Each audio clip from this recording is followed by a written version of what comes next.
Today I'm going to talk about something that I get asked a lot about, which is having a hard time sleeping when you are first transitioning to carnivore. Now, this can apply to people who are just transitioning to a ketogenic diet. The most common reason that people are struggling to sleep is that you are not yet fat adapted. So fat adaptation is when your body learns to run on fat versus glucose. This process actually does raise cortisol and adrenaline, but once you're there, once your body has learned the ability, it actually lowers stress levels, it lowers inflammation, it induces autophagy, and it has a host of other benefits. But sometimes that transition period can be a little rough. Some people go through the keto flu. Some people have a keto rash, which is actually more likely to be oxalate dumping. That's another video for another day. Transitioning can have a couple of uncomfortable symptoms and a set of things that you go through. Poor sleep is one of them. So number one, my first recommendation is to have a bit of pure fat right before bed and actually have some pure fat on hand even on your bedside table. So when I was coming off of Adderall, after taking it for over 13 years at high doses, I'm talking like 80 milligrams per day, I was running on adrenaline, definitely running on adrenaline. I was also very low body fat, so I didn't have a lot of body fat to run on. So regardless of the fact that I was eating ketogenic, and I had already been fat adapted in the past, my current situation and set of circumstances, I was definitely running on adrenaline. My cortisol was high. I was very much so in fight or flight mode. So what I did was I started to eat fat, pure butter, slices of butter, as thin as like the Listerine strips. I would just slice them thin, and I would actually sprinkle sea salt and cinnamon on them. It tastes like cinnamon toast without the toast. It's delicious. So I would just put those under my tongue right before I went to bed, in the middle of the night when I woke up due to high cortisol, and first thing in the morning. And what that did was send a signal to my body that it was in a supported place, that my central nervous system was in a supported place, that I was not in fight or flight mode, that I was not in starvation mode. And that pure fat can also raise serotonin, melatonin. So sometimes you'll hear people say, do I need to eat carbs to sleep? Because sometimes your brain really is looking for glucose. If you send fat instead of glucose, your body will eventually take to it and say, okay, this fat thing is what you're giving me, so I'm going to become more efficient and adapt to burning fat instead of glucose.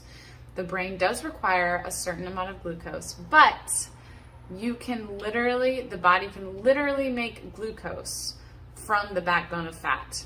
The backbone of fat literally contains glucose, so we can make glucose from a fat molecule. So in other words, you do not need to consume any dietary glucose. It can be a longer process to skip the carbs and give yourself fat, but it's going to be worth it in the long run, because that's how to become fat adapted. And I did that consistently, and sure enough, my sleep came back and I became fat adapted. I was much less in fight or flight mode. So that is the number one reason, in my opinion, why people are having a hard time sleeping and when they're first transitioning. Your body is trying to get used to the idea of running on fat. If you are low body fat, it is so important for you to get enough dietary fat.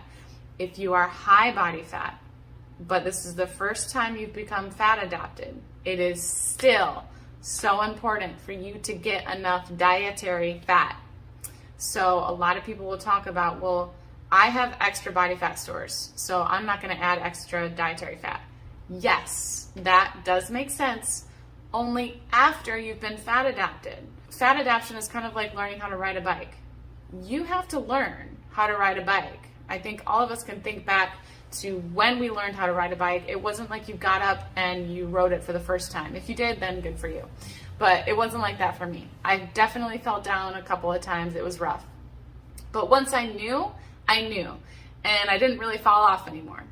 Same thing with fat adaptation. So if you've never been fat adapted, give yourself some grace and give yourself enough dietary fat, because you must send that signal to your body that it is getting plenty of this new fuel.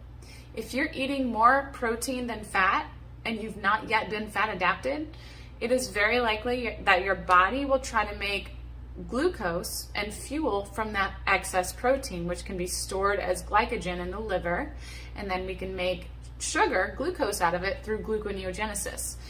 Gluconeogenesis is a really great thing, but it's only supposed to happen once a day when we wake up. That's why we wake up. We get a natural flux of cortisol. That's why we rise, and that's why waking, fasting blood sugars tend to be higher. It's gluconeogenesis. However, if you are running on gluconeogenesis, that is going to cause elevated cortisol, and it's not an efficient way to run all the time. I've worked with people who have been carnivore for 16 years, and they're still running on glucose because they didn't take the time to become fat adapted. They did not take the time to bump up the dietary fat and make sure that they're fat adapted. I personally eat more protein than fat now, and my blood sugar is 80, 85 all the time.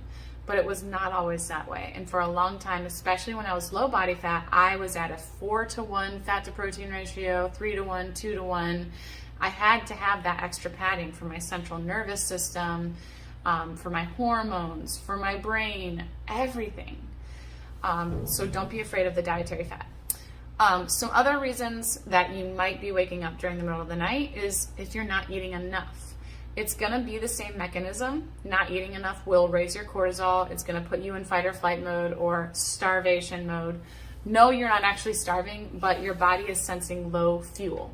So again, take some pure fat. So fat is not going to raise your insulin the same way that carbs and protein would.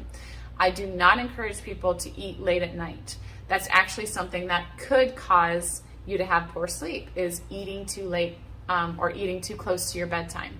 So when you eat carbs or protein, that raises your insulin. And when insulin is high, it interferes with the other beneficial hormones that are supposed to occur when we're sleeping, like serotonin, melatonin, human growth hormone. Fat, pure fat, will not interfere with those hormones. It can actually help to produce serotonin and melatonin.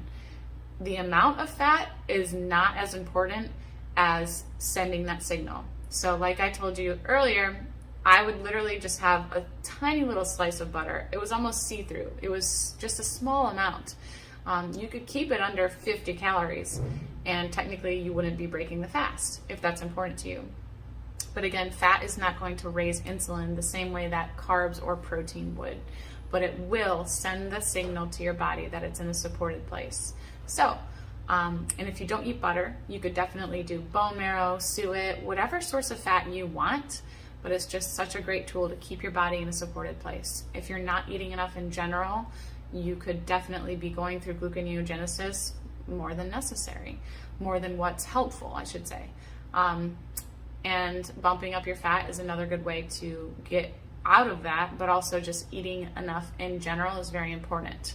A lot of people don't believe in ever tracking their macros. I'm actually a fan of tracking macros when you're trying to heal. If you are running into a problem and you're just hitting the same brick wall, you can't sleep, you are hitting a plateau, then it makes sense to sit down and see how much food you're actually eating.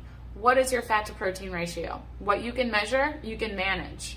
So we can extract this data and learn from it and grow from it. I don't count. I don't track anymore. I trust the signals that my body is sending, but I didn't get here by accident. It has taken a lot of consistency, learning, plugging in numbers, data, and if that makes you uncomfortable, then work with a coach, work with someone who can help to guide you. But learning for yourself, learning portion sizes, how much protein is in a pound of ground beef, that's changed my life, just being aware of that.